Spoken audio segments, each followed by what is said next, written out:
On May 10th, Trump announced a historic ceasefire between India and Pakistan following a long night of negotiations. It seemed like an escalating South Asian war was stopped by Trump's signature negotiation skills, without a single soldier being sent to the front lines. The two feuding neighbors reached an agreement, and the world's media went into overdrive. Stock markets surged, and it felt like Trump had saved the world once again. However, just a few hours after the ceasefire announcement, Pakistan, aligned with China, launched drone strikes at India, breaking the agreement and throwing peace out the window. What's even more interesting is that while Trump said U.S.-China trade talks were going well, China's Xinhua news agency released a statement saying China would never sacrifice its principles to reach an agreement with the U.S. Trump didn't back down, and neither did China.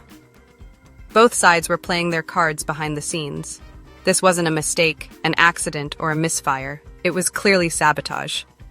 From the beginning of the India-Pakistan crisis, China has been stirring up instability. The U.S. has been pushing companies to relocate their supply chains outside of China, with India being the biggest beneficiary. Foreign companies like Foxconn, Apple, Tesla, and Google have flocked to India, but what manufacturers fear most is instability, uncertainty, and war. And guess what?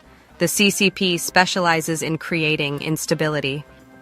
How do you make the world question India's ability to take over manufacturing? It's simple. Start a war.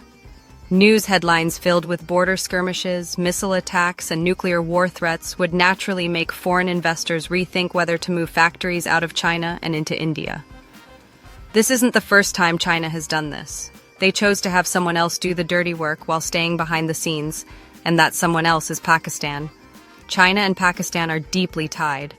China is no longer a third-party financier. It is directly involved. Military sales, satellites, missiles, oil routes, and ports, China has a hand in everything. Along with billions of dollars in infrastructure loans to Pakistan, China's influence is undeniable. Recently, Pakistan even asked China to increase the currency swap limit between their countries.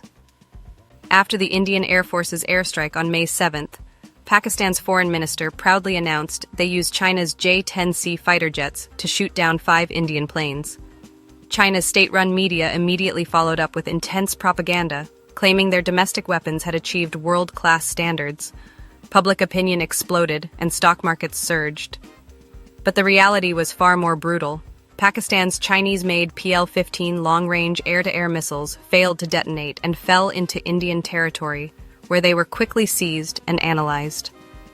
What's even more absurd is that it wasn't just the PL-15 missiles that failed. Several other missiles malfunctioned or missed their targets. According to Pakistani military data, both sides flew about 125 sorties during this round of conflict.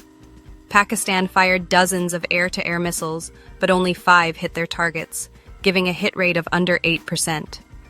China's meticulously crafted narrative of indigenous development and military superiority has now been exposed on the battlefield.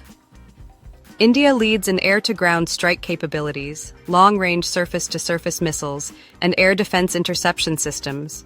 India already has 2 aircraft carrier battle groups, while Pakistan has almost no naval dominance. In terms of army equipment, India's number of tanks and armored vehicles far surpasses Pakistan's.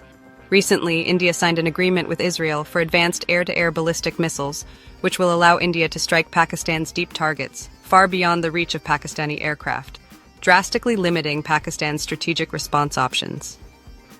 China has been aiming to build the China-Pakistan Economic Corridor, CPEC, which would allow China to bypass the Malacca Strait and establish a direct energy lifeline through Pakistan.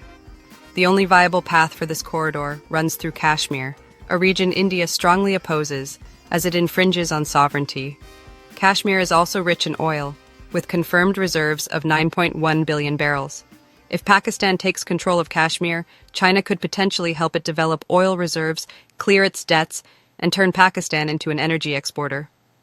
China's tactic with Pakistan is clear. Use false economic prospects to lock a vulnerable country into a strategic choice. If Pakistan takes Kashmir, China will help with development and energy security. This is a typical tactic that China has used with countries like Sri Lanka, Venezuela, Djibouti, and Zimbabwe. By offering loans and economic assistance, China ensures that these countries remain dependent on Beijing. China's motivations in intervening in the India-Pakistan conflict are simple. It wants oil, access to the Indian Ocean, and energy security. Kashmir is the final mile in this strategic plan. If the region remains unstable, China's energy corridor through Pakistan will never materialize. India has mobilized its army, navy, and air force, accelerating its defense industry's transformation. India has shifted its strategic focus from the Western Front to the Eastern Front, towards the South China Sea, Taiwan Strait, and the Indo-Pacific Defense Line. This conflict is serving as a practice ground for India to assert itself on the world stage, signaling that India may soon be positioned to replace China as the global manufacturing hub. Pakistan's transformation has been halted by this war.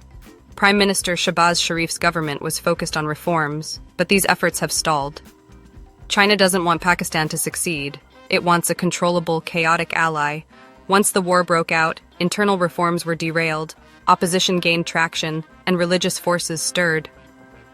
What we're witnessing today is not just an India-Pakistan ceasefire agreement. It's the first shot in the geopolitical confrontation between China and the US. This is more than just a border skirmish. It's a battle for control over the future world order. So, what do you think? Is this conflict part of China's premeditated scheme, or is it just a random event? Do you think India can replace China as the global manufacturing hub? Or will this turmoil cause foreign investors to prioritize safety? Let us know your thoughts in the comments below. Thanks for watching, and don't forget to like, subscribe, and turn on the bell notification for more deep dives into geopolitics, military analysis, and global supply chain updates.